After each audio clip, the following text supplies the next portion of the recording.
І зараз у другой частцы хочу таксама сказаць, это ж таксама здарылася, пакуль мы былі ў Паланзе, таму гэта ўваходзіць у рэфлексію.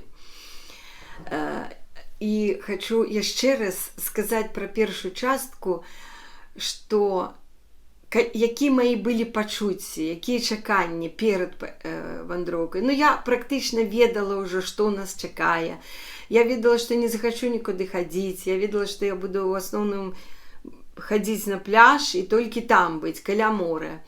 Пару раз пройдемся по вуліцы Басанавічуса, сходим на Пірсас, у пачатку павітаемся і ў канцы развітаемся. Кожны дзень туды хадзіць не будзем. Гэта я все ўжо ведала і как бы так хацела. І так яно і было. Нечакана для меня сюрпрызам было это зацямненне сонца. Это просто некий цуд, я лічу это просто подарунком лёса и природы. Это вельмі символично, что мы зноў у Паланзе, зноў с Олежкой и зноў зацемнение солнца, якое просто не во всех точках земли было бачно, а оно проходило понад Литвой. Так что это просто цудоўна. І вельмі прыгожыя віды мора, вось такое вот маё ўражанне, мои пачуцці, я шчаслівая. І то, што і падзагарэлі, паспелі, і адпачылі, вот сапраўды я адпачыла. І яшчэ я вельмі рада, што мой муж Олег вельмі добра аздаравіўся. Ён кожны дзень бегаў, кожны дзень плавал там і па раніцах, і потым, калі мы на пляжы, я там раз-два, а ён там 3-4. І как бы мы вялі такі здаровы лад жыцця там, і атрымалася, што асабліва ён, што ён вось цэлы год працуе, у яго-то гады, конечно, і ён малайчына, што працуе і што вытрымлівае гэта, але ему было неабходна адпачыць і аздаравіцца. І ён гэта зрабіў. Хаця я хочу сказаць, што он же не ад палангі да палангі толькі робіць практыкаванні альбо бегае. Ён катаецца на ровары ў Вільнюсе, ну не сказаць, што практычна кожны дзень, але вельмі часта, кожныя выходныя это абавязкова, а так вось як прыходзіцца. І, конечно, бегае таксама кожныя выходныя. Вось, і вось робіць, конечно, зарядку. Таму што сябры за здароўем трэба сачыць, каб не было потым такіх праблемаў са здароўем. І трэба не толькі ў нашым узросце, а гэта трэба рабіць загадзя, каб потым ужо, калі ведаеце, кажуць, маладосць гэта памылка, якая вельмі хутка выпраўляецца. Вось, яшчэ ніхто не заставаўся цягам жыцця заўсёды маладым. І я ніколькі не камплексую, што я пастарела, што я дрэнна выглядаю, што какой-то там у меня вес, там што... Вось, я не саромлюся гэтага абсалютна. Я шчаслівая, што як я выглядаю, як сябе адчуваю. І калі за мной што здарыцца, ну такі лёс будзе, ну так будзе, как бы суждено. І гэта не ад таго, што штосьці там, ці я ў Бога не веру, ці мяне хтосьці мне штосьці пажадаў. От меня это все отскакивает, як мячик от стенки. Я абсолютно недатычная, ось, і не суеверная, і не звяртаю увагі, але ўсё ідзе натуральным шляхам. Усе вы таксама старееце. Возьмите люстэрку і паглядзіцеся ў яе. І параўнайце сябе і год таму, і 5 таму, і гэтак далей. Так што мы с Олежкой все ідзе добра. Мы седые, сивые волосы маем, мы стареем, у нас морщины, у нас там то и сё. Але галоўнае не ў гэтым. Так што аздаравлівайцеся. Але зараз у другой частцы хочу сказаць, як толькі мы з'ехалі у Палангу, вось я вось зараз, прабачце, не памятаю дату, як пачалі такія падзеі, мы 7-го прыехалі ў Палангу.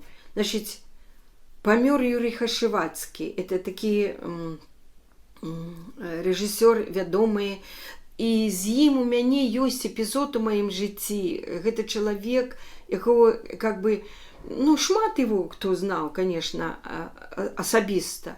А я так кажу пра сябе, што не з усімі дзеячамі Беларусі я так уж прямо уже так асабіста знаёма.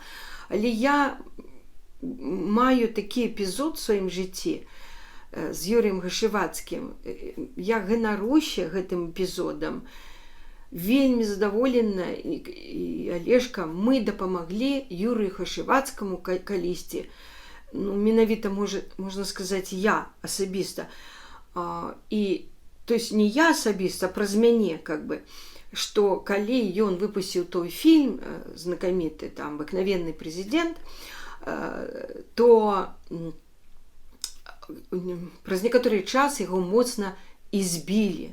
У яго двары, там, на чыгуначным вакзале ён жыў насупраць.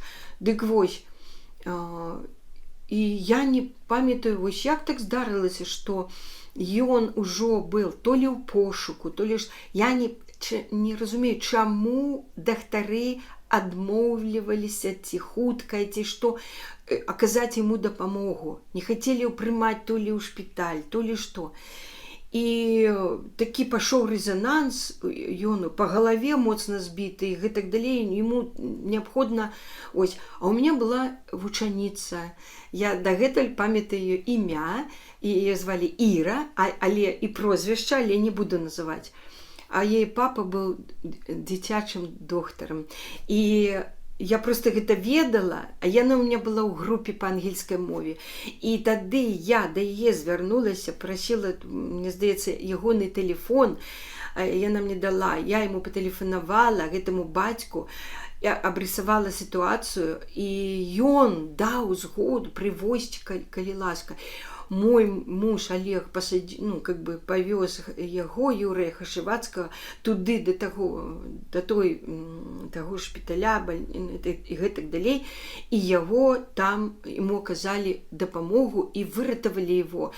Ён моцна нуждаўся ў гэтай дапамозе і мог нават і памерці, альбо застацца каким-нибудь інвалідам, потому што галава, мозг і гэтак далей.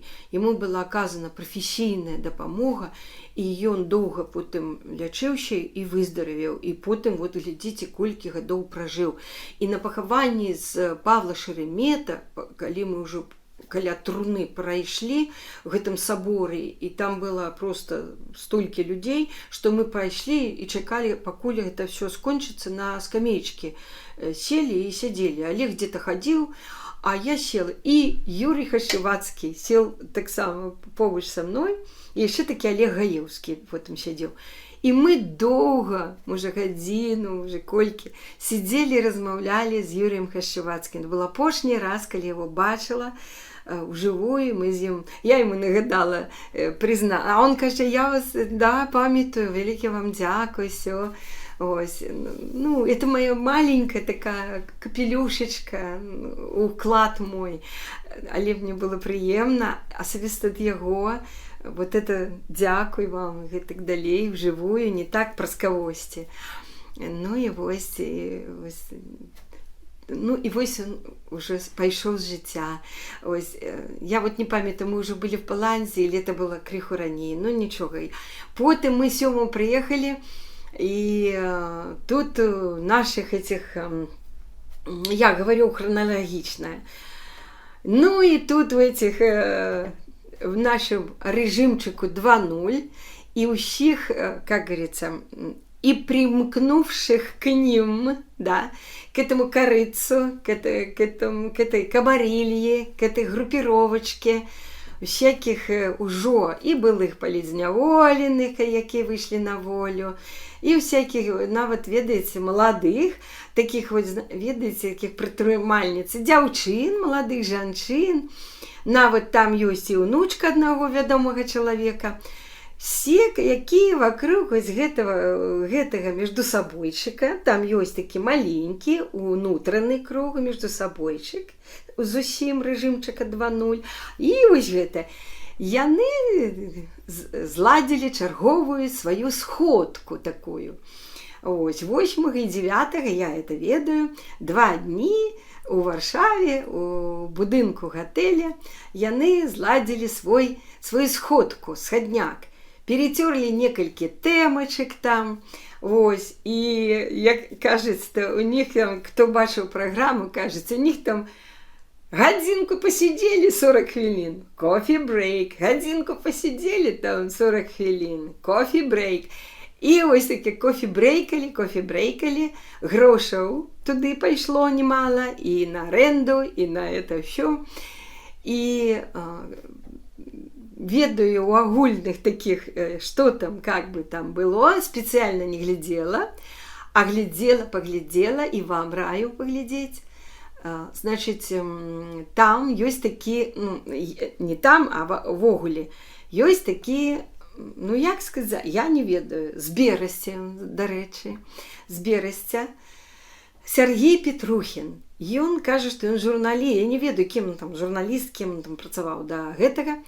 Потым ён сидзеў у турме, разам з Кабанавым, они такі былі папулярныя ў Берасці, там мітынгі, за імі людзі шлі, там плёскалі ў далоні. Але калі ось Сергей Петрухін вызваліўся, я памятаю, што я паглядзела пару іх ля-ля-ля выпускаў відэа разам з Кабанам, і тады ўжо ў них пачынались какие-то такія цёрачкі невялікія і спрэчкі.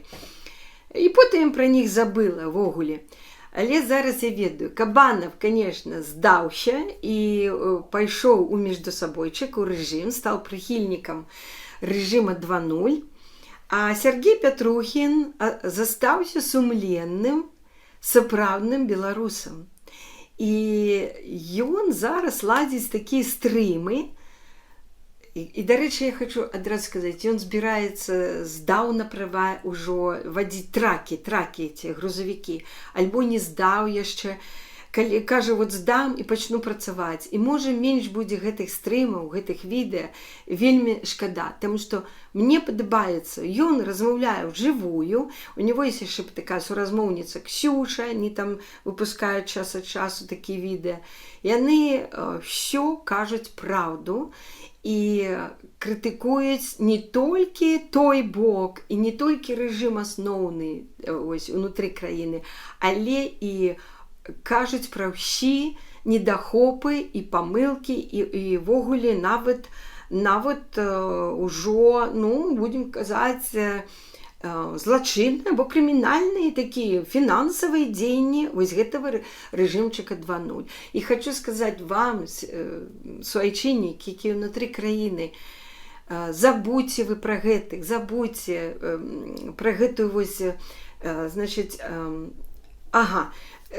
вось, ведаеце, хочу зараз сказаць, я ніколі не прызнашу прозвішчы тых, кого не хочу произносить. Вот Сергей Петрухін я хочу, я его произнесла. Значит, самая правильная назва вось той одной жанчыны, якая тут фігуруе, да, гэта былая кандидатка на президента ў 20-м годзе, на былых выборах 20-го года. Былая кандидатка, вот ее самая правильная. Никаких іншых назваў нельга. Нават прадстаўнік кагосьці альбо чагосьці. Не. А ніякі не прадстаўнік, не прадстаўніца, они не прадстаўнікі, нет. Правильное название – гэта былая кандидатка на президента на выборах 20-го года. Былая. А вот гэтыя, якія вакол яе вот это вот сложилось, вот это паміж сабойчык, гэта чальцы былога штабу. Іх ужо засталося там літаральна 2-3. А астатнія, якія зараз існуюць, это ўжо приліпалы, прыкарытнікі, прихвастні, якія ўжо наліплі, ведаеце, вось, прысасаліся ўжо цягам гэтых 6 гадоў. Яны нават не з'яўляюцца чальцамі былога штабу. Карацей, гэта ўсё можна, вот самая цывільная назва, былая кандыдатка і былы штаб. Яе былы штаб. Вось это самое правильное. Все астатняе гэта нелегітымнае, не противозаконнае, неправільнае і гэтак далей. Як бы вы ни ставіліся, каму бы вы себя не адносілі, ці вы я бацькі, вы за той асноўны рэжым, і вы поняли, за кого вы зразумелі, да? Ці вы я матькі, то бок за гэты рэжым 2.0. Вы можете, что хотите, свечки за яе ставить, ходить, что это вам Богом данное, что вы за яе проголосовали. Это ваше право, ваша справа. Але правильно, законно, гэта, гэта будзе неправільна, незаконна даваць ёй нейкі іншыя прозвішчы. І никакие сходки 8-9 жніўня кожны год не дают, не працягваюць ніякай, не дают легітымнасці і не працягваюць ніякіх паўнамоцтваў. Таму тэрмін даўно закончыўся, нават такі высмактаны з пальцу, нікім не даказаны пасля выбору 2020 года, яшчэ раз паўтараю, тая легітымнасць, якая якобы, нібы якобы, але пасля избіркома няма дакументаў, няма доказаў, а тое, што ёй сказалі, што зрабілі, на якіх умовах яна предала свайго мужа, предала своих поплечников, там, у тым ліку одну Марыю, і такая какая-то еще Марыя там існавала, взяла грошы ад таго рэжыма і сіганула за мяжу, здрадзіла усім, здрадзіла. І пасля гэтага яшчэ можна было, там, высасаць, высмактаць какие-то адсоткі якой-то легітымнасці, якая могла прадліцца у верасні, максимум у кастрычніку. Яна ўжо пачала знікаць у кастрычніку 2020 года і потым сайшла на нуль на нет. Тое, што яна ў якім-то годзе где-то опять пасля вот такой сходкі ў жніўні, яны паміж сабойчык сабраўся і вырашылі: выйди, давай иди, блин, скажи, я, блядь, объявляю себя такой-то, таким-то, штым-то, тым-то, тым-то. Давай, камон. Ось, это вот, яна ж не самастойная фігура, нічога сама не соображае і не соображала. І зараз яна цалкам вядомая куклаводамі, а куклаводы ей внушают, працягваюць: ты самая лепшая, ты нам Богом данная, мы ж за тебя проголосовали, они ж все, ты вот все, ты наше спасение, аля-ля, аля, ты такая, ты сякая, ты лепшая, давай, иди, она, все, это наркотик, они ей инъекции. Наркотика, улады. Иди, давай, будем тебя возить, фотографовать, ты туда, ты сюда, ты будешь. И она на гэта, все, за гэта, все, она уже наркоманка уладовая. И яны ніколі не скончаць. Но, але гэта все, вы можете хоть головой биться в церквях, ставить ей свечки, знички, быть за яе, там, за их, там, вот за этот режим 2.0, гэта все нелегітымна, антизаконна, супрацьзаконна, і не маюць яны ніякага права. Нават калі уявіць тэарэтычна, што штосьці здарыцца з тым рэжымам, яны не маюць права уехаць у краіну, альбо ўвайсці туды, альбо уехаць на белом коне і прийти до ўлады. Ім, па-перше, ніхто не дасць. Там унутры краіны у вас там свой расклад сілаў, свае эліты і свае, і лідар, калі і будзе які апазіцыйны, ён мусіць нарадзіцца ўнутры краіны, ён з'явіцца сам сабой, народ его как-то вынесет на поверхность. А вот эта искусственная марионетка, створенная это раптоўнага чалавека, якога просто жыццё вынесла на пену туда. Так я хочу вам сказать самое галоўнае. самае цікавае, што на гэта сказаць, што ўся, пачынае ад гэтай былой кандыдаткі, былога штаба і ўсіх прысасаўшыся, ўсіх, будзем так казаць, удзельнікаў гэтай сходкі сёлета 8-9, там прыбавілася ўжо этих былых палітвязней, у тым ліку, ввогуле, які расчаравалі. Вообще, я лічыла, што это люди умнее, што это люди з, как сказать, з дальнабачным бачаннем, са стратэгічным мысленнем. І яны не пойдуць в гэтую камарэлью і в гэтую все не вляпаюцца. Не вляпались з задавальненнем. Гэта іх права, гэта іх выбар. Дык я упэўнена, што нават яны усе, самы этот цэнтр паміж сабойчыка, все цудоўна разумеюць. Яны ніколі, першае, ніколі не вернуцца ў Беларусь. Яны туды і не збіраюцца. Яны ўжо тут все сябе арганізуюць ужо за 6 гадоў. Больш таго, разумеючы, што іх час абмежаваны, што сітуацыя можа памяняцца праз Украіну і гэтак далей, яны спяшаюцца і хапаюць і робяць сабе замежнае жыццё. Як сабе, так і сваім усім нашчадкам, сваякам і гэтак далей, і сем'ям. Это раз. Значит, першае, яны самі, як тот Паніковскі, давно уже понял, што гірі не залатыя, але рабіў выгляд, што он іх піліць. Піліце, Шура, піліце. А сам уже все давно панімаў і разумеў. І гэтыя таксама, яны робяць выгляд. Они делают выгляд, как это сказать, бачность дейности великой. Придумывать, что есть вот эти конференции, типа сходки эти. Это все профанация.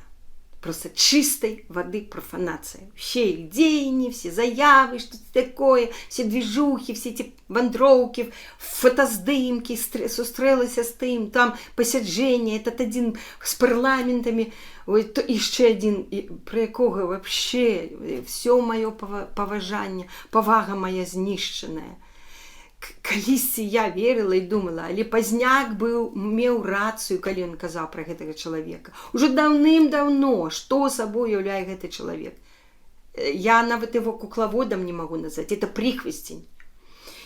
Это такое вообще расчарование. Так он там пристроился, они придумывают вот это про парламенты, что-то посаджение, и все какие-то фотки.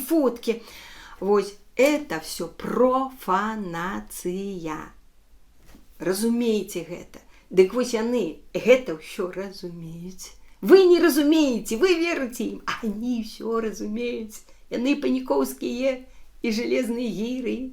Узгадайце той эпізод. А па-другое, яны яшчэ разумеюць тое, што нават калі тэарэтычна ўявіць сабе, што яны бы і неяк апынуліся ўнутры краіны, яны цудоўна ведаюць, што яны ніколі там не трымаюць альбо не утрымаюць ніякай улады. Как говорится, а чаму вы сала не будете? Чаму я сала не буду? А тому, што я вам яго не дам. Ім, як і украінскага сала, яны ніколі яго не будуць, таму што яго, то бок яе уладу, ім ніхто не дасць. І калі адзін былы дыпламат і пасол зараз просто звар'яцеў на тэме прозвішча дыктатара, ён просто, у него праз слова прозвище диктатора. 2-3 слова, прозвище диктатора. Он просто звар'яцеў, он просто... Он такой, он сякой. Вода мокрая, вода мокрая, вода мокрая, вода мокрая. Говорю, карацей, калі казаць, што вот этот диктатор дрэнны, и штосьці сказаў дрэнна, и штосьці зрабіў дрэнна, это все равно, что сидеть, и вы ведаете, вот у меня вот здесь есть водичка, А яна, оказывается, мокрая. Вы ведаете, вода там мокрая. А вы не ведали? А я вам скажу, я вам зроблю открытие. Вода, оказывается, мокрая. А диктатор дрэнный. І вось ён вот это вот...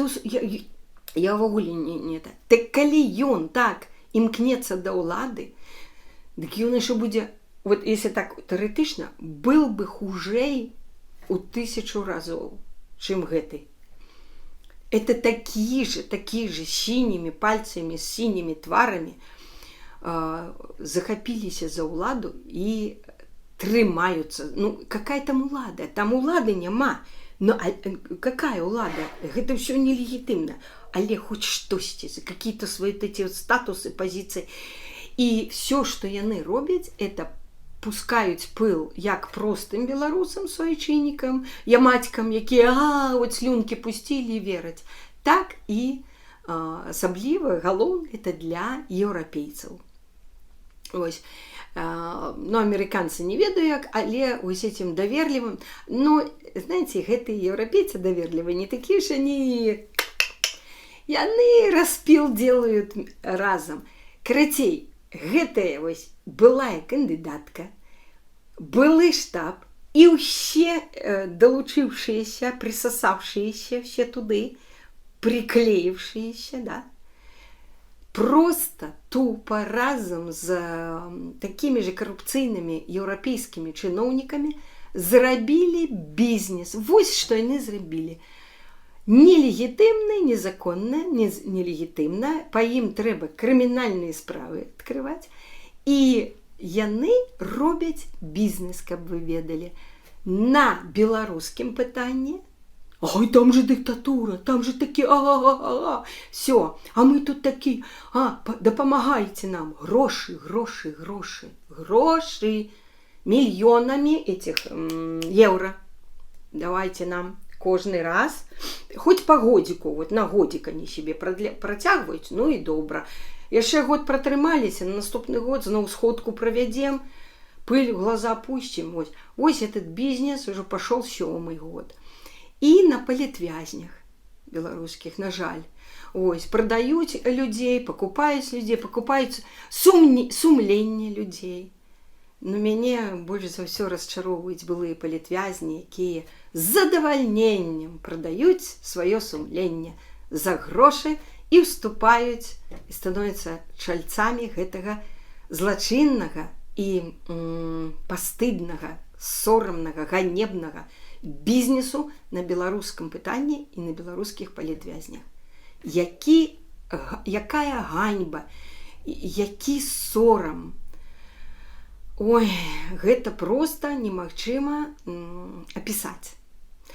И такие же ангажированные сродки информации, кишенные, они их купили с потрохами, больше того, дали гроши, они организовали какие каналы, сидят, одна блогерка, там еще один, там всякие ряженки сидят там, да, вечеровые, и посоздавали эти программы, и просто сором и ганьба, сором и ганьба.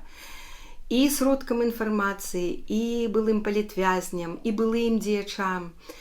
Боже, і як толькі там бабарыка штосьці сказаноў на гэтай сходке, боже, як яны ўсім этим составам. А які ганьба і сорам былым выкладчыкам вышэйшай адукацыі, эксперткі вы. Як мой, вы яшчэ былі ў вышэйшай адукацыі? Вы выкладали, вы выкладали студэнтам, моладзі штосьці. Вам не сорамна?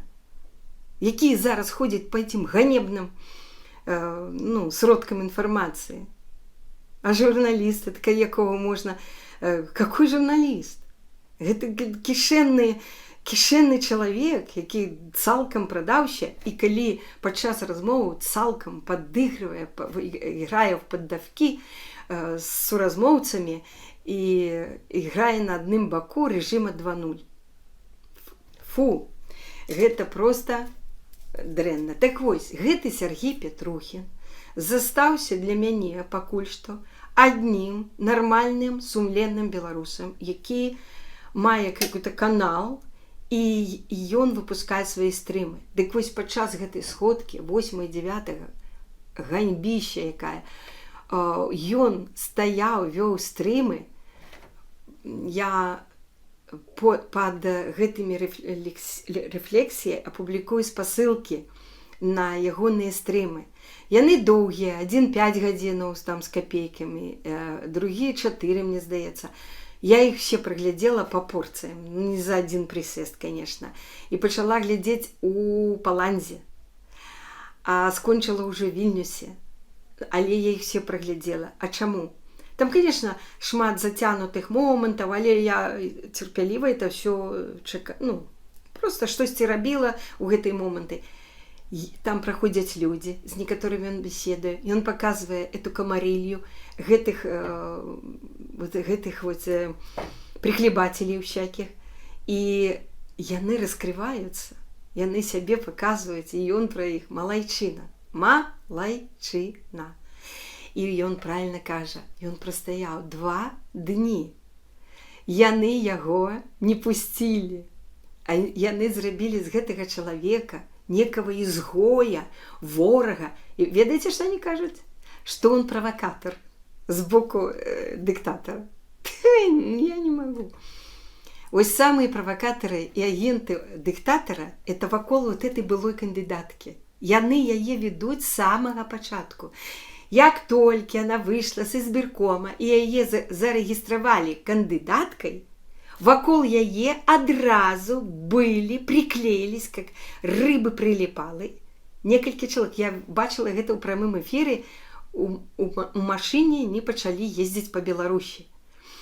І я гэта бачыла ў прамых эфірах. Як яна патэлефанавала свайму мужу, сказала, што я зарэгістравалі. Гэта ўсё транслявалася тады ў прамых эфірах. Краіна для жыцця, а потым з яе машыны, дзе яна пачала, там было пару чалавек, якія зараз вакол яе. Рэжым тут же аблажыў яе, они да яе приліплі і сталі вачыма і ушамі рэжыма, дыктатара. Таму ён з таго моманта пахвілінна, пагадзінна ведае ўсе крокі, а потым ужо, калі яна апынулася за мяжой, ёй дадаліся яшчэ ось там, якія гадамі шэрыя кардыналы развалівалі ўсе рухі апазіцыйныя, ўсе сапраўдных змагароў з рэжымаў вклініваліся туда і разрушалі знутры ўсе партыі, ўсе рухі, і яны дагэтуль вакол яе.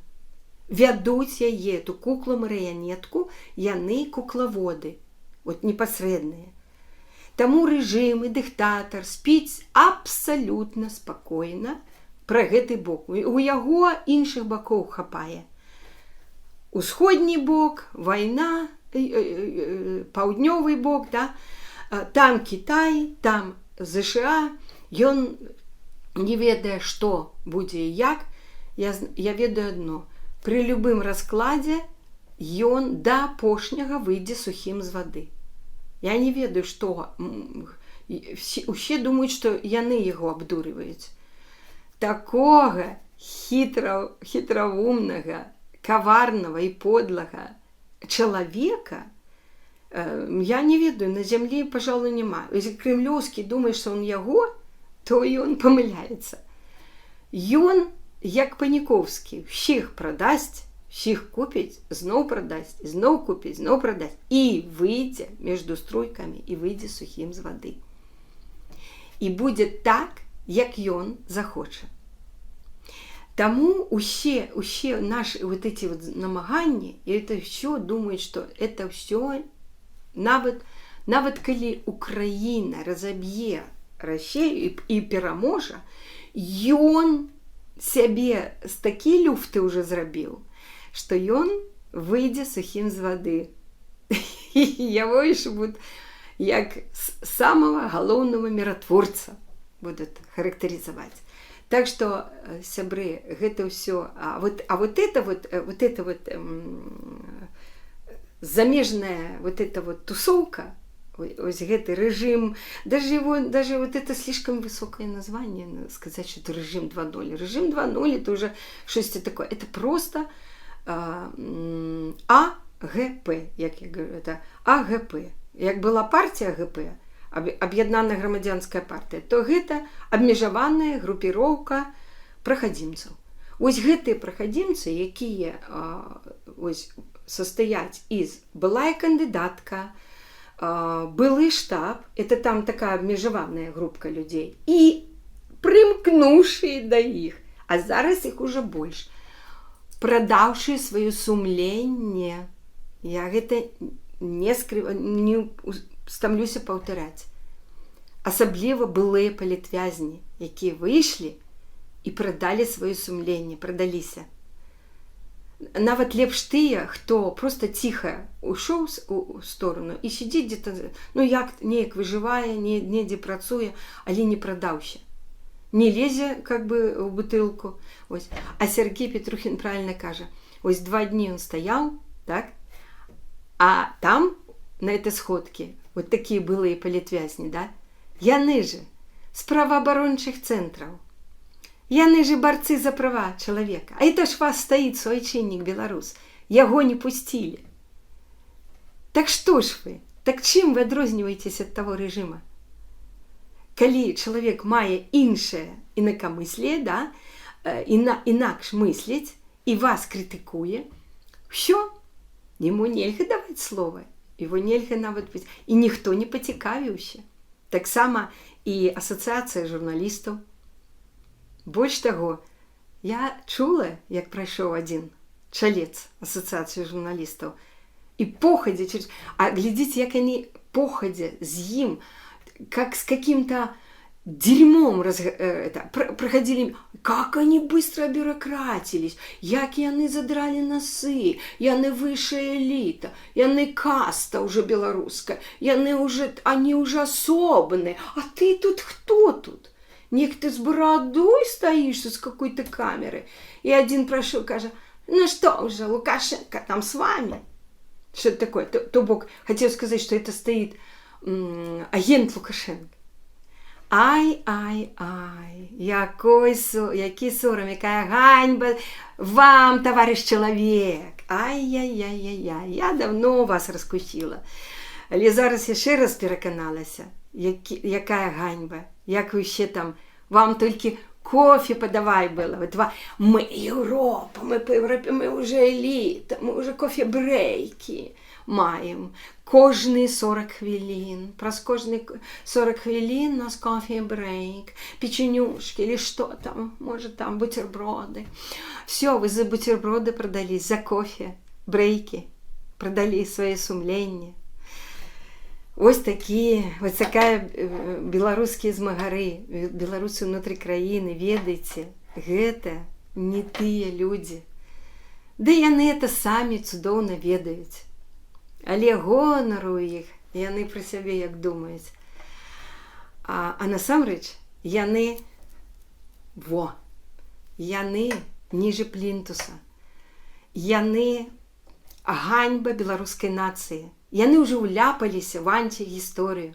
Все, кто присосаліся к этому паміж сабойчыку, былому штабу, усе аганьбіліся і ўвайшлі ў пазорную уже радкі гісторыі, навейшай гісторыі Беларусі. І яны не вартыя вашай ні ўвагі, ні павагі. І яны самі ведаюць, што яны робяць. Таму яны і памалківаюць. А там як один шэры кардынал, калі Сергей Петрухин да яго звярнуўся, як ён через плечо: «Я не хочу с вами разговаривать», говорит. «Я не буду с вами разговаривать, не хочу с вами разговаривать». Это ты кто такие? Кто вы такие? Вы такие же белорусы, як гэты Сергей Петрухин. У вас няма статуса, у вас няма позиции.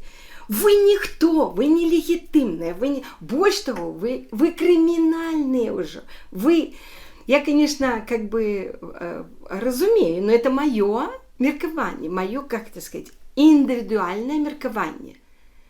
Что, калі я кажу, что вы уже зрабілі злачынныя дзеянні.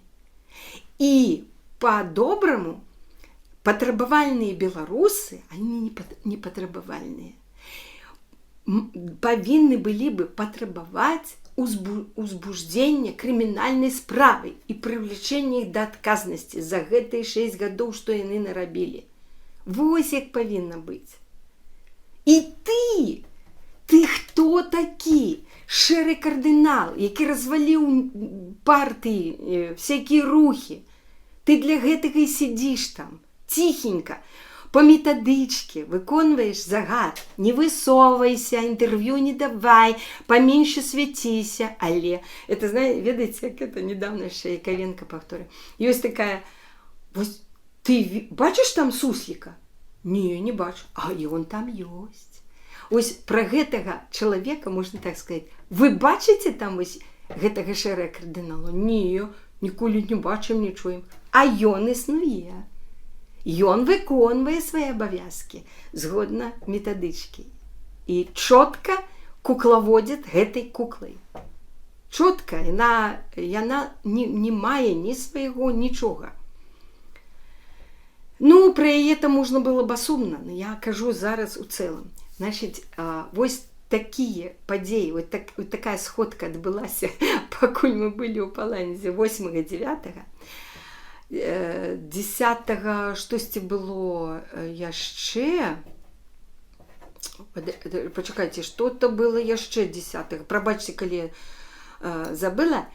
11 памёр Александр Меленкевич, пасля той найскладанейшай аперацыі, тое, што апісала ягонай жонкі Інне Кулей, што ніякія малітвы, знічкі, свечкі, ніякай рэлігіі не дапаможа. Зараз, пасля такой складанай аперацыі, трэба ўпаваць на спачатку, чтобы аперацыя прайшла паспяхова, это на skillfulness, на прафесіяналізм дактароў, яны гэта зрабілі. Ён жа не памёр адразу пасля аперацыі. Значыць, яны зрабілі аперацыю прафесійна. І ён некалькі месяцаў ляжаў пасля той аперацыі. А далей я так і пісала. Я ўжо жыццё пражыла. Я далей пісала. Спачатку, калі адразу цягам аперацыі, альбо адразу пасля, вы ведаеце, крызіс наступаць на 4-5 дзень пасля любой аперацыі. Калі ён это перажыве, значыць, яны зробяць аперацыю прафесійна і правільна і добра. А далей будзе залежыць ад рэзерваў арганізму. Але ўсім ужо, конечно, ясна, што чым дольш чалавек ва ўзросце ляжыць, не рухаяся, мышцы атрафіруюцца, рэзервы арганізма падаюць і падаюць і падаюць. Пакуль зажыве тут, трэба мышцы рухацца, штосьці рабіць, каб арганізм працаваў. Але гэта немагчыма. Трымаюць на штучным дыхе, или што там, і пітанне, і ўсё. І далей гэта был бы нейкі цуд, калі бы Александр Меленкевич, как бы выплыў з гэтай. Таму што, это найскладанейшае. Это просто я здзіўляюся, як ён некалькі месяцаў яшчэ, как бы жыў. Вось, то бок это азначае, што арганізм быў ўсё-такі моцны, рэзерв быў, але недастатковы. І, конечно, гэта вельмі моцная страта. Зноў-такі я маю маленькае дачыненне да Александра Меленкевича, з якім я прайшла доўгі путь да свабоды, ад кінотэатра Москва да Акадэміі навук. Ідучы справа ад яго, а злева шла ягоная жонка Інна Кулей. А тут ахова і за намі калённа. І вось пакуль мы ішлі, амаль гадзіну, ці колькі, вось я з ім абмяркоўвала шмат, як і з Юрыем Гашывацкім, всякие задавала пытанні, мы с ним абмяркоўвалі, ён выказваўся. але ў него балела нага, я гэта бачыла, як яму цяжка было ісці, ён превозмагае боль у назе, і не ведала, у якой часткі нагі, колена, стопа, здесь вот тазобедренный сустав, не ведала я, але я бачыла, што ён просто еле превозмагае боль, і ён малайчынам нічога не сказаў, не пожаловался, как это сказать, и пройшоў, усміхался, мы с ним нават сфотографаваліся, і меня Олежка подбегал, фотографаваў, як мы ідзем, і мы дайшлі, нас сустрэла вся толпа, беларусы, каля Акадэміі навук быў такі вялікі мітынг, потым я уже отышла ад іх, і вось гэты я назвала доўгі шлях да свабоды. Вось это был. Нет, і апошні раз я яго бачыла, калі ён прыязджаў у Вільнюс і атрымаў медаль беларускай народнай БНР. Вось яму уручылася медаль, я прыходила туды, у тое памяшканне, і назірала, як яму ўручылі гэтую медаль, і мы з ім зноў павіншавала яго і сфотаграфаваліся. І з ім, з Олегам, і удвох. Ось, і ўсё. Так што просто хочется сказаць, што вялікі дзякуй, што ў нашым жыцці, в беларускім грамадстве быў такі чалавек, его можно назвать политиком, потому что он імкнуўся там да ўлады тады, але не хапіла харызмы. Проціў такого харызматычнага, вось такого дыктатар вельмі харызматычны, вельмі моцны чалавек. З ім вельмі, ему может супрацьстаяць толькі, ні ў якім разе, не інтэлігентненькі, не такі вау, все так мирненько, все тихенько, все спокойненько. Раздавит, як ён кажа, сам дыктатар кажа про американского президента, он кажа, ён як бульдозер усіх там. Ой, а он сам такі ж бульдозер, тому ён так і каже, він розуміє його. Просто усіх таких вощих, вот этих вот былых кандидаток, вот этих всех вот хлюпиков, которые вот сытенькие, посмотрите, какие у них калененькие, вот эти былый штабисты былые, да, и присоса, ось, окромя былых политвязнев, я маю, поглядите, какие у них лица, белорозовенькие, халененькие, они питаются добренько. З іншого боку і добре. Хай більше їдять в своїх рестораціях, менше рухаються, і більш жирнеють, поправляються, і ситеють, і у них мозги запливають жиром, і це добре. І таких диктаторам розправитися з ними буде вельми нескладано. Ось. Тому, покуль не знойдеться у білорусів новий, моцны, харызматычны, вумны, самастойна думаючы, з стратэгічным мысленнем, з бачаннем будучыні, з соображалкай, смекалкай. Вось это была кандидатка, яна говорит толькі шаблонамі, заучанымі за гэтыя гады. Вот на любой она уже поднаторела крыху, там поднатасказывала, огрызаться. Вот, а вы там... Но это все шаблоны, прислухайтесь. Малейшее, вот, спонтанное пытание ставить ее в тупик. Она одразу... у нее шаблонное тело. Все это ломается. И покуль она сообразить, что, коли она знойдзе в своих мозгах, на это пытание додатковое. У меня есть этот шаблон, как у Терминатора, памятаете, этого Шварценеггера, у него такая чи-чи-чи-чи-чи-чи-чи выскакивала. Так, у меня есть это у программе заложено, чи-чи-чи-чи-чи, отказ на это. Окей, знайшов, отказал.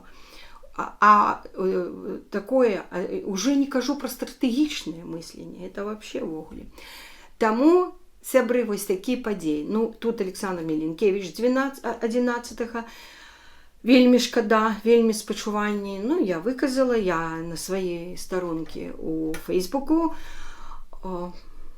кое-што апублікавала, такое чисто сваё стаўленне і не збіраюся я простая грамадзянка, простая жанчына, просты чалавек, я не збіраюся браць і тут же вся лента в этом фейсбуке, які ён был там дзеяч, які там ён был паліт, і все кожны лічыць сваім доўгам характарызаваць Александра Міленкевіча. Да вы скажите, што ён для вас асабіста? Цёплыя, простыя слова асабістыя. Я ось так люблю. Ось. І калі нават спачуванні выказваю, я таксама, як выказваю не агульныя, фармальныя спачуванні, а такія, і пра чалавека, што ён, як я яго бачыла. Вот я яго бачыла, што апошнія гады, пасля 2006 года, прямо скажем, не моцны аказаўся кандыдат. І я была, дарэчы, вельмі здзіўлена, калі ў адным інтэрв'ю ягоная жонка Інна Кулей сказала, калі там задалі пытанне, а чаму ён не перамог? Чаму вы не ішлі там до конца? А яна раптам кажа, а у нас і мэты такой не было. Нават не ставілася такой мэты перамагаць. І мы, і пасля, а журналіст пытаецца, што, вот пасля нават, чаму он не працягнуў там создаваць какую-то партию, шось так. А я кажу, а у нас і мэты такой не было. У нас мы не ставілі так пытанне, чтобы ісці на выборы і перамагаць. Я шчыра скажу, я была так расчараваная пачуць такі адказ. Я была вельмі расчараваная, і нават зараз не саромлюся гэта казаць. Дык а навошта я шла тады за ім у 2006 годзе? Навошта яму поверыла? Я лічыла его сапраўдным кандыдатам, што ён ідзе, каб перамагчы. І мы за ім шлі калённымі. І я з ім прайшла гэты доўгі шлях. А зараз вось вам і пераацэнка каштоўнасцяў происходзіць. Вось вам кожны год у меня происходит пераацэнка каштоўнасцяў. Я расчароўваюся, я перадумываю. И зараз у меня произошел переворот на конт Александра Міленкевіча. Колішняга кандидата у прэзідэнты. Я зараз, калі б вернуць, я б не пайшла за ім. Раз ты не ідзеш перамагаць, потому что такі падстаты, што для масавасці туды, Казуліны, так выйшлі так пакрасавацца. Ай-яй-яй-яй, якое расчараванне. Вось. А потым я его просто паважала як чалавека. Ён за тое, што он годны, і такі, і назвала его для меня, и он вось апошні да апошняга, как бы я его называю, что ён быў маральным аўтарытэтам для беларусаў. Але таксама не зусім до конца. Таму што, можа, вы ведаеце, хто чытае мои там эти думкі, пасты. Мне, напрыклад, не спадабалася, што ён прыйшоў на это кішэннае радыё, кішэнны сродак інфармацыі уже давным-давно, некалькі разоў, і ў адным з гэта я его паслухала, мне было, ой, што ж ён скажа. А ён падтрымаў эту былую, сказаў, што гэта нам Богам данае, што яна наш ангел-спаситель, все. Як только я гэтае пачула, прабачце, я это кажу, я шчыра кажу. Я не буду гэта скрываць. Для мяне асабіста Александр Міленкевіч перастаў быць маральным аўтарытэтам. Для мяне асабіста. І калі потым я яшчэ пачула ад жонцы, што і не ставілася мэты ўвогуле, а для беларусаў ён заставаўся маральным аўтарытэтам. Вось так я лічу. А 12-го, это 11-го он помер, а 12-го было затемнение солнца. А далее 13-го, 14-го, 15-го, а 16-го мы уже з'їжджали. Вогуле вось так. 13-го, да, 12-го затемнение, а 13-го, я ж пропустила, был годик, ровно год, вспомнился нашей внучечке 6-й, Сашеньке, Александре, Олеське, якая нарадзілася вось у мінулым годзе, 13 жніўня 25 года, менавіта калі мы былі ў Паланзе. І мы былі ў парку, бегалі раніцай, патэлефанаваў сын спачатку папе і сказаў, што таму што ў мяне няма інтэрнэта ў тэлефоне. Калі я на вуліцы, ён пазваніў на планшет, а планшет застаўся ў нумары і мяне няма. Ён пазваніў папе, які бегаў, мы поразнь паасобку, і сказаў, што нарадзілася уже все, Сашенька. Алешка мне, а я ў іншым часткі парка. І мы даволіліся там на адным возерцы сустрэцца, збегаемся туды. Там такой высокі берег, мы там сталі і запісалі віншавальнае відэа. Ну так і сёлета мы таксама у гэты дзень 13-го пайшлі мы на это озерца зноў сквозь парк, так цудоўна. Дарэчы, у меня это будзе ў відэа. І мы зноў сталі на той ж месцы, напротив того озера, і запісалі ўжо віншавальнае відэа з годзікам нашай Сашенькі. А накануне, калі было зацемненне, мы на березе моря стоячы загадзя запісалі. Хаця это было 12-го, але это было падчас закату, падчас зацемнення мы запісалі, ўжо пачалі запісаць першую частачку віншавання. Не, это была другая частачка, а першая мы каля возера запісалі. Ну, мы так зрабілі. Спачатку першае это каля озера, а это мы сказали яшчэ одно віншаванне. Ну, в общем, так бывает. Вось так. Так што вось такая моя рефлексія, і такія мои пажаданні, такія мои пачуцці, такія падзеі, якія адбыліся падчас нашага знаходжання ў Паландзе. Глядзіце гэтыя часткі, глядзіце эту рефлексію, і першую частку паглядзіце, паслухайце, і другую. Обе цікавыя.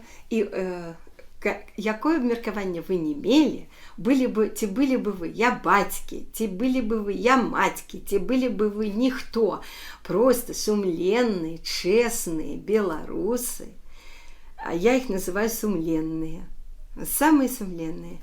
Сергей Петрухин, малайчына, так трымаць, не бросайте свои стрымы. Сергей Петрухин, я не могу уже больше никого слухать, никого. С этих сродках информации ніводнага інтэрв'ю, ніводнага гостя запрошана, ўсё так зафармалізавана, адкупюрировано, все загадзя это все. Блин, все, не могу не слухать ніводных этих. Этого зворотелого на диктаторе не могу. Шорцы выпускает.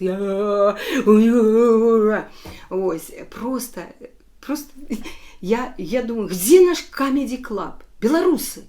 Ну, кто создаст Comedy Club, Уральские пельмени и Юрия Великого? Или Квартал 95, да, по аналогии. Кто выберет какой формат? И будет вот этих наших всех вот этих, вот так вот, создавать такие передачи, это самое, типа Харламова, Тапузидиса этого там, Карибидиса, и так далее. Юрий Великий пародии робит. Ну где вы? Харе вам петь эти песни эти все непонятные, ось, незразумелые, якие не подпеть ничего, ни уму, ни сердцу. Ось. Давайте какой-то гумор робить. Уже справа прямая гротескный оборот. Мне не хапае чагосьці. Я задыхаю ще ў гэтым Вільнюсе у тым сэнсе, што ад беларускага гэтага пытання просто немагчыма. Меня спасае моя камера, мои каналы, і все. Я яшчэ песенку буду рабіць, зараз працую над ёй. И можа, это не апошняе будзе, обновлю на першым канале. Так что великий дякую, что прослухали. Давайте, штуйте шевелиться. Белорусы замежжа, харе быть я матьками, харе слухать этих проходимцев, и харе верить им. Былые политвязни, выше голову, объединайтесь и создавайте свой рух. И создавать, давайте, няўжо сярод вас нема артистов, с добрым голосом, с мозгами, все. Один напишет сценарий, другие сыграют, вот такие, здымайте вы эти вось.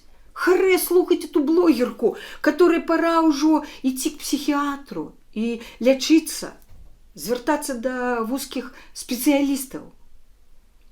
Ну, вы, спадзяюся, разумееце, каго я маю на ўвазе, якая проста ўжо таксама звар'яцела. Я уже з іх змеюся. Тут есть молдаванин Андрей, хлопец, он их тоже чехвостит. Я, конечно, с его поглядами не згодная, но явно как бы за того кремлевского товарища и за диктатора. Але тое, что он их всех на чистую воду выводит, мне это подобается. И он над ними стебется. Ну, так а чему это на молдаванин мусить робить это? Где белорусы замежа? Ну, блин, все боятся и боятся, все боятся и боятся. Все гроши и гроши, гроши и гроши. Все. Великий дякуй. Ачулабей. Суюмис Бува Маріанна. С вами была Маріанна. Я нормальная. Я веселая. Я не изгой. Мне очень хорошо самой собой. И, конечно, мне цяжка, калі я не маю аднадумцаў вакол сябе. Але я выжываю сама по себе. И я сябе паважаю, и я сама сябе падабаюся за тое, што я шчырая и честная, и сумленная. И таких же людей адпачковываю. Люблю послухаць. Ось. І за гэта я сябе паважаю і ніколі не паддаюся на маніпулятивных блогераў типа Шейтельмана. И кого еще можно? Подождите, почекайте, кто еще такой манипулятивный? Ой, ну, я не хочу нават называть их прозвища. Так что не поддаюся, на меня гипноз не дейнейший. Да? Я была двойчы на гипнозных сеансах, потому что просто я трезво мыслю. И тому раю и вам критично мыслить, трезво мыслить, займаться здоровьем и не верить проходимцам, прохиндеям и злочинцам розным.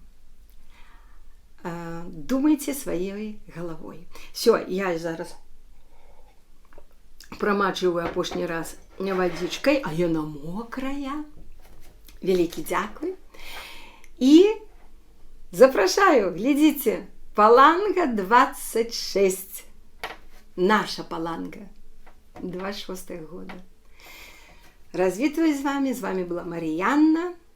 И до новых встреч. Пакуль.